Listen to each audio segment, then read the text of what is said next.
nightmares in my head, I fear that the thoughts build up until I can't hear, that my mind fills up into a creature, and it haunts me somewhere much deeper. Anxiety, filling up every space, no privacy.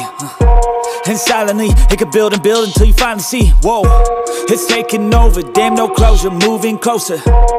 No exposure, I just wanna be a loner. Some can't stay sober, looking over all their shoulders, like moving boulders just to get out of the home. It sucks, I've had enough, I don't wanna feel the stuck under the rug, all my problems that I shove. I got nightmares in my head, I fear that the thoughts build up until I can't hear, that my mind fills up into a creature, and it haunts me somewhere much deeper.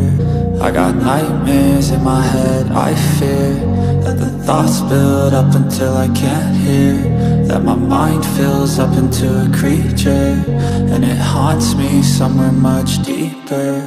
I've been feeling weird, I can't seem to focus good enough. Nothing's really clear, sometimes it could be a little tough. I just need to feel like the end's in sight for me, but let's be really real, anxiety can foggy all this stuff. I've been feeling weird, I can't seem to focus good enough. Nothing's really clear, sometimes it could be a little tough. I just need to feel like the end's in sight for me, but let's be really real, anxiety can foggy all this stuff. It sucks when you finally feel like giving up. Oh God, no luck, everything feels like you're sticky stuck. I'm lost, handcuffed to the bed where I sleep, don't give a fuck. Can't stop, unplug, feeling overwhelmed, I think I've had enough. Gotta find a way to get some energy, gotta find someone who's a